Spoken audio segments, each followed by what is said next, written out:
Hello and welcome to yet another video, and in this video I would like to talk about this camera right here.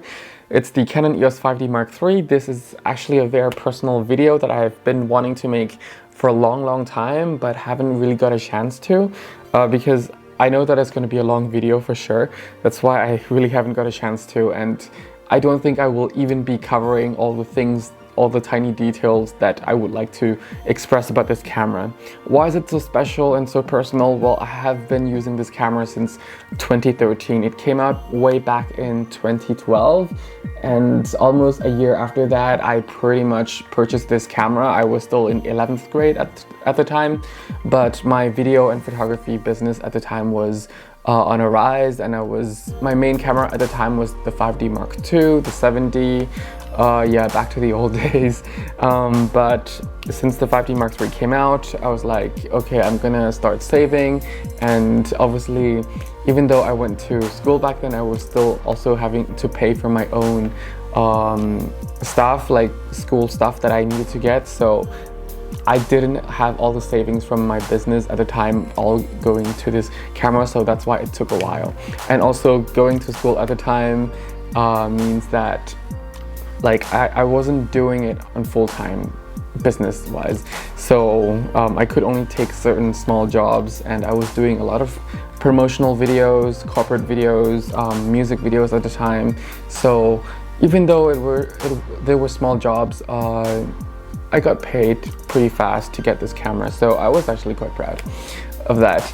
And anyway, that's just a little story why it's so personal to me, because I've been using this camera since that time, and it's been my main camera since that time, and it pretty much never failed me. Anyway, getting into the main part of the video, well, I'll be splitting into different parts as usual when I talk about cameras. One is the operational and the ergonomic side of this camera, and the other is the photo side as well as the video side. Again, I'm not a reviewer. I only talk about cameras which I own, have used, or owned before, things like that. I only talk from my experience. I don't talk on behalf of whatever photographers out there, but only my field of work, what I specifically do with my gear. And in case it might be useful to you, that's why I'm making these videos. And yeah, maybe there are some things I touch upon that normal review channels or normal people who talk about certain gear that I talk about might not have touched upon or take it into consideration, and you might, because you happen to shoot certain things that I shoot, or the same way or similar way that I shoot. But yeah, so this camera pretty much, I bought it in pretty much the time when I was doing general video and general photography. I was shooting events, shooting people, landscapes, cityscapes, and so many different types of photography, as many start-out photographers would, just to get more money and really explore different opportunities and areas of focus and experiment pretty much in different fields of photography. Same with filmmaking. I was doing different types of filmmaking at the time: promotional video, commercials, music videos, short films, and help certain film contests and things like that. So I was focusing on so many genres of both photography and filmmaking all the way until 2016, 2017, when I just narrowed down my focus. So in filmmaking, I started focusing onto just making commercials, well, mainly promotional videos, and short films, a little bit of documentary. So those three main fields. And then in photography, I narrowed down to just event, well, anything to do with people, like portraits, individual portraits, event, but like portrait events such as weddings or graduation ceremonies, things like that. I also focus more on fine arts, but into people, such as fine art nude, things like that. So really mainly people orientated type of photography. I also do landscape, but more of like if I have free time and if I'm traveling. But it's just like a side hobby kind of thing. But also, apart from people, I also focus on urban. But a lot of times I also put people in urban photography, in my urban photography thing. So yeah. Anyway, so that's where I'm at right now. So just to be clear on what I'm talking from the point of view of. And yeah, getting into the operational side and the ergonomic side of this camera, well, this camera pretty much is still my favorite handling camera today. So when I first started out with this camera and also with the other Canon cameras at the time, I would have battery grips and everything, but since 2017, after I really narrowed down everything on my focus, on what I want to focus on, I kind of like strip away all of the battery grips and everything because I find it much easier to just photograph people without battery grips. It's just a personal thing, but I'm not going to get to that into this video. Because it's going to be a long story. But the operational side of this camera, it's very responsive. I find that all the buttons and everything are nicely laid out, and if there are buttons that you wish to customize, you can always do that. But the only thing that I customize from the factory is this button. Maybe on the newer firmware it came as standard in the box, but when I first got it, this button wasn't really assigned to the type of focusing area selection that I wanted to do because it was standard on my 7D at the time, so I just set it accordingly to my 7D. And what I really love about this being a DSLR at the time was also that I haven't found in any other DSLR is you can set manually how the focusing points remember its position based on whether it's on landscape or portrait view. So in the customized menu, I set it to remember that. So every time I shoot landscape view, and if I switch to portrait view, the focusing points, the focusing system, and everything in the viewfinder remembers my last settings that I set it to for portrait orientation, and it switched to that. And maybe it's just me nitpicking, but like when shooting portraits or human in general or living creatures, I find that it's really different. It makes a huge difference and also time saving to have two different settings that I'm used to, and the camera memorized that, especially when it comes to focus. Because nowadays we have mirrorless cameras and it's just so easy to just tap in focus and really play around with all the areas and things like that. But back then it really made a huge difference and time saving to just tilt the camera, and then it remembers the previous settings, and maybe I just need to do like just split second setting, minor setting to the focusing points, and then I'm just ready to shoot in that orientation again. So it was very intuitive and very quick and easy to use and saved me a lot of time. And yeah, but the handling of this camera is also great because I shoot a lot of events and portraits, and usually it's handheld. I don't always have the luxury of carrying the tripod or having someone as my assistant to carry my tripod or monopod with me. And especially if I'm shooting something like graduation ceremony, wedding, things like that, I'm not going to be on the tripod and on the monopod all the time, or even most of the time. I'm just hand holding the camera. So having a nice comfortable grip or handling camera that I can hold it for a long time also helps in those situations. And this camera is very nicely balanced. A lot of people nowadays think that it's a bit too heavy, too bulky because of mirrorless cameras that are a lot lighter and can give you more detailed images nowadays with today's technology.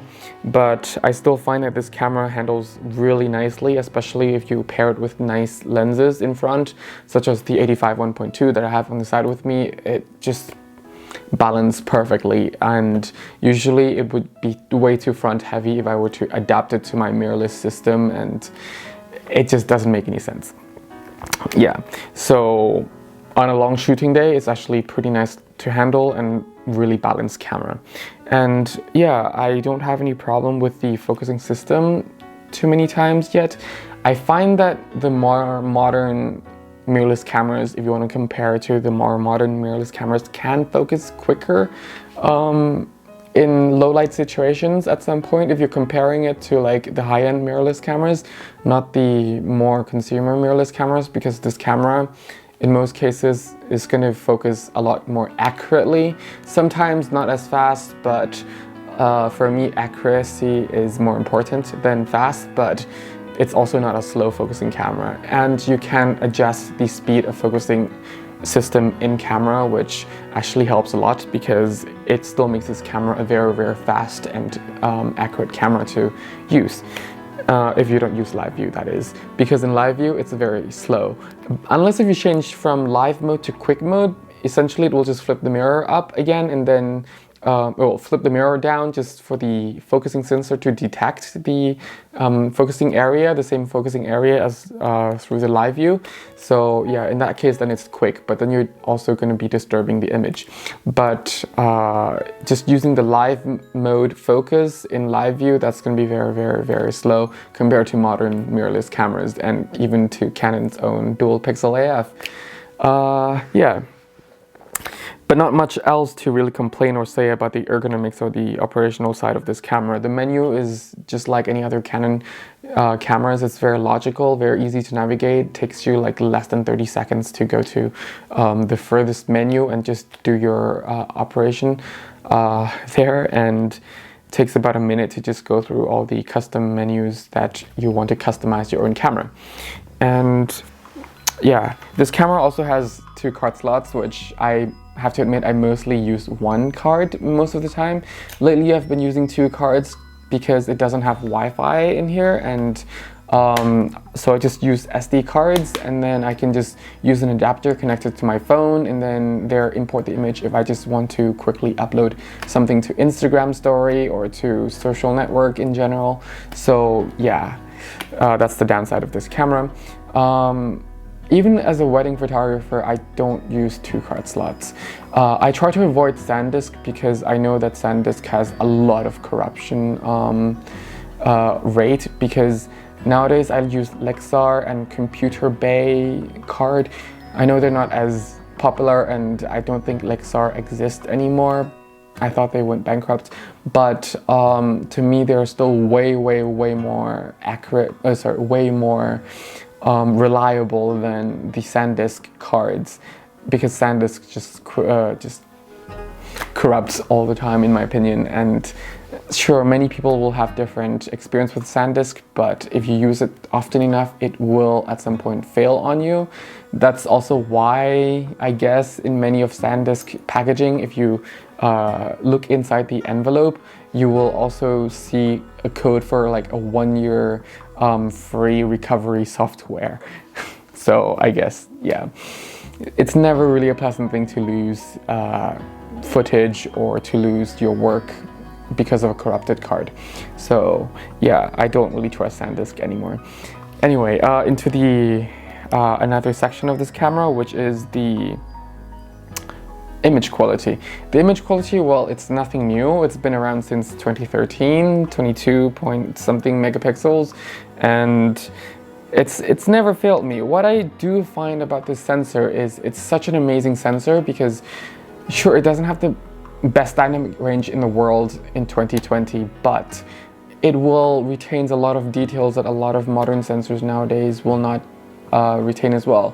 And I think that sometimes dynamic range cannot just be tested on like a grayscale chart or a chart that shows where the camera fades out and where the camera fades in and whatever, but it's really to shoot in different scenarios, because there are certain details, like if you're shooting in the woods, if you're shooting portraits in the woods, or if you're shooting portraits in certain complex situation, whether it's lighting or pattern, the sensor in the Canon 5D Mark III is very, very capable to recover a lot of details, and a lot of details that you otherwise would not be able to recover with a lot of the more modern mirrorless camera.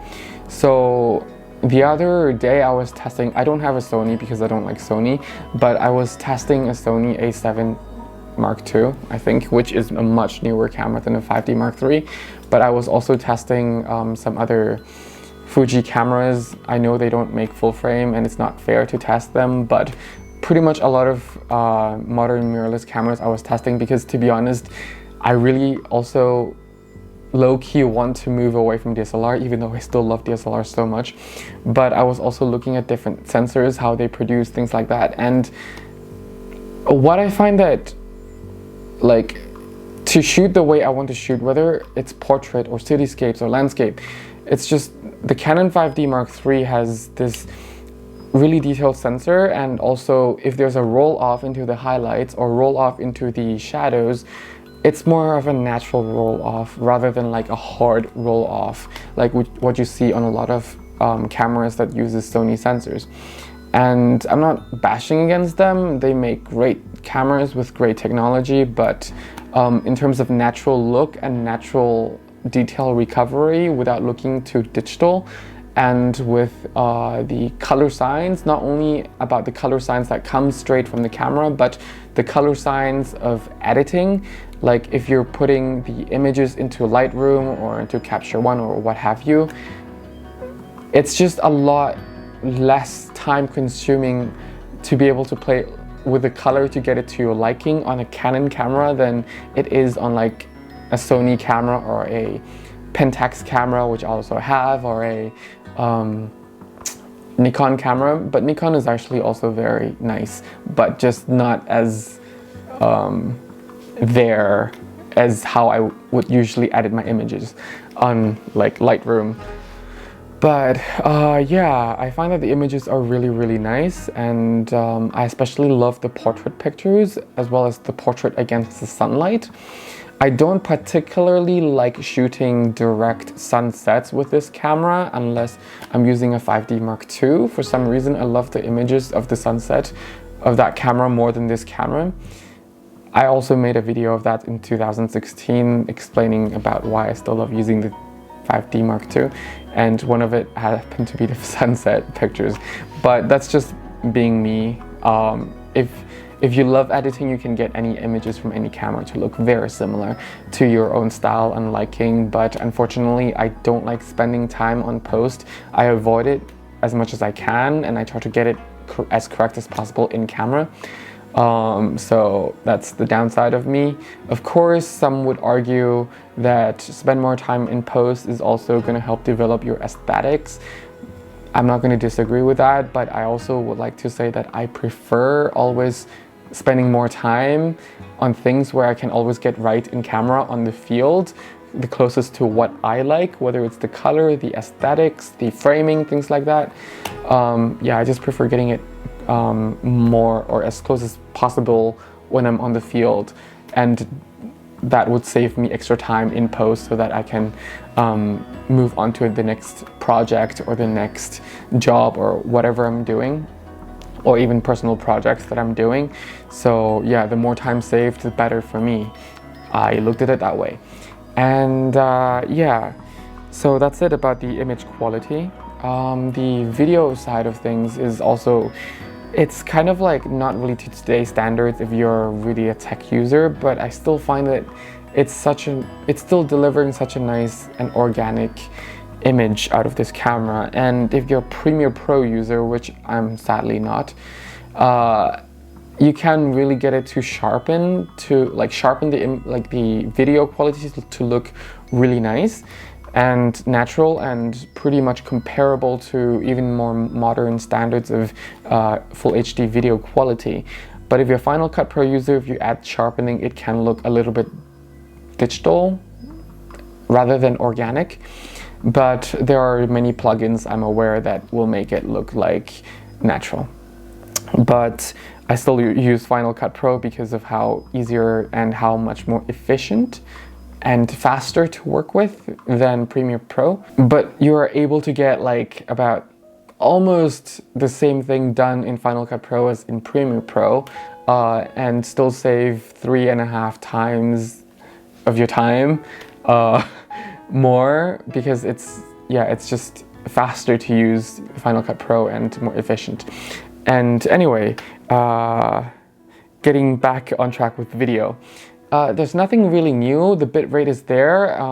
The moire effect is pretty much up to today's standards. I think that a lot of mirrorless cameras, especially Fuji, will still have more moire on their video side of things than Canon 5D Mark III, unless I can't really say much about the 4K of the X-T3 and the X-T4 that's just been announced. But if you're comparing like the X-T2 and the normal Full HD of the X-T3, and to a certain extent the X-H1, there will be more moire on those cameras than there will appear on the 5D Mark III.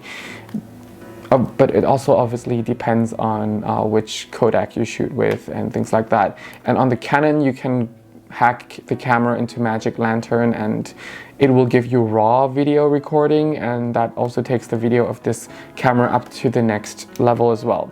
Slow motion is also available on Magic Lantern hack, but on the native system, it's only down to 720p, which it is alright. It is a little bit mushy and soft for today's standards because we don't really live in the 720p world anymore. But if you want to hack the camera, which is easy to do as long as if you have the firmware, like the recommended firmware, then you will get a much higher video quality out of this camera, for sure. And even though the ergonomics of this camera is orientated for video for photographers, but you still like can customize a lot of buttons that would benefit you more in videos as well if you're mainly shooting videos, which is also a good thing. But I find that there's not really much I would improve, because to be honest, I got used to shooting video with DSLRs. So in terms of form factor, if you're also having the DSLR background or a mirrorless camera background, and if you're used to that form factor, you will also be used to the actual handling part of this camera. I have used something like the Red cameras before, and those are way too heavy for me to handle because I like shooting handheld. I don't like shooting with tripod. Yeah, I don't want to make this video too long and I don't want to make it too technical, but I just find that this camera is still perfect. Like all in all, this camera is still pretty much perfect for a very general purpose camera. There are a lot of improvements that could be said about this camera, but hey, you can find this secondhand for about 1,000 euros nowadays, or less, depending on the condition that you want it to. If you want it absolutely mint condition and have almost no shutter count, then obviously you're going to be paying upwards of 1,300 euros, which is probably roughly the same price as the 60 Mark II brand new. But if you're not too picky, then it's around 900 euros. I've seen under 900 euros so many times, and I think I'm just right now debating whether to go for a secondhand 5D Mark IV or 5D Mark III, because I still love DSLRs, but I'm also slowly investing in mirrorless systems, so I don't want to go the full brand new one. And the 5D Mark IV has been in the market for a while already, and all I need more than this camera is a dual pixel AF, because I find myself shooting more and more with live view function. So yeah. But otherwise, this camera is still such a great camera to use. The video quality is still really nice if you know how to set the camera properly, if you know how to grade or simple grading and simple color correction. It's great. The skin tone and the image quality is great. If you're looking for a really reliable camera, this is also such a reliable camera to use and to have and to own.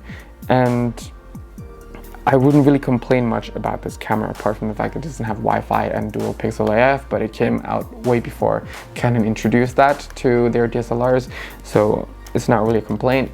But is it outdated in terms of technology? Yes, it is. Can you create amazing images out of this camera?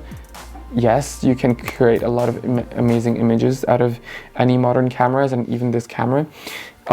It's a full frame camera. It accepts a lot of Canon nice lenses without having to adapt to it. And the weight is great, I find, because if you're going to be mounting quality lenses on it, I mean, it's just going to balance it perfectly. It's not going to be front heavy.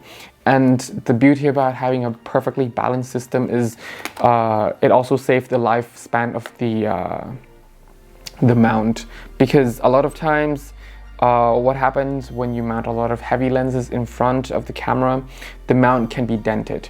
You see this a lot of time with like lower end cameras mounting a lot of professional lenses on, or professional cameras like the D4, the Canon 1DX line, the D5 line and everything, when they mount a lot of 400, 500 and 600 millimeter lenses on that, it's also becoming front heavy. That's why they need monopods. So yes, the mount itself also has its own lifespan. So yeah, it's such a great camera. It's designed nicely. Of course, it's not going to meet everyone's needs nowadays, especially if you need Wi-Fi and Bluetooth and NFC capability, things like that, or even GPS. But it shoots at 6.5 frames per second. The autofocusing system is great, even in low light. So yeah, to me, I'm satisfied with camera with the sensor over 20 megapixels, which is what I do. And this camera just delivers things in quality and never really let me down or disappointed me. Most of the things that are error is pretty much human error, which I did, and yeah, I really love this camera a lot. I've used it. This is already peeling off the grip. There's so many battle scars.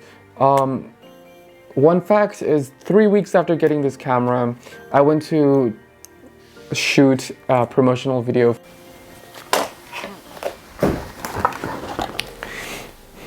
Sorry, I have to re-record there because it went over the time limit of this recording camera.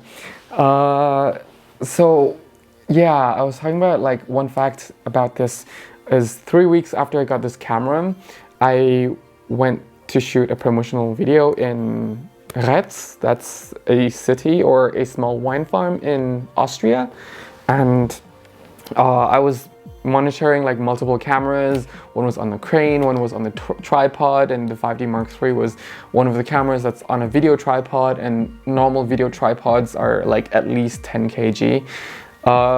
So they're heavy, and it was like on a slope, and I don't know what happened. I think it was just a strong wind, but I was operating the crane and I didn't look back at the camera, and the camera fell with the tripod onto the slope, like on a slope downward, and the camera still survived. And since then it also survived so many drops and so many weather conditions. Like, I was in Thailand filming and also shooting video, whether it's in the rain, in the high heat, like shooting at the island and just hopping from boat to boat. I was also in northern part of Europe filming in really wet conditions, snow. It went through a lot of conditions and it never really gave up, unlike Panasonic. But yeah, that's just a little fact about this camera and how durable this camera is, even though it's starting to like peel off. I actually had to glue this rubber part back on the actual memory card door here, because it completely peeled off. That's how much I've used this camera and how much this camera kind of been through. Yeah, and I just would like to end it there. Again, if you have any questions, please leave them down below. I have a free photography guidebook if you feel like reading it, or if you would like to read it. The link is also down in the description below. It's absolutely free. You don't need to enter your email. I will not bombard you with newsletters, things like that. It's absolutely for free. And yeah, thank you so much for watching. I'm sorry I haven't gone into like super deep detail about this camera, because if I want to do that, it will be like hours and hours of video, but I just would like to talk about this camera, why I love shooting with this camera so much. It's such a reliable piece, and yeah, at this point it's also like my best friend, or one of my best friends. I know it sounds sad, but you know, something that is always with you to capture such important moments and never failed, also deserved like that emotional connection. So yeah, thank you very much for watching. If you have any questions about this camera, or if you're looking towards to get this camera and you're not sure, just leave the comments down below, or you can just send it to me via email. But yeah, thank you so much for watching, and I hope I haven't bored anyone. And if you watched this video up till this point, then thank you very, very, very much. Yeah, have fun shooting. Bye.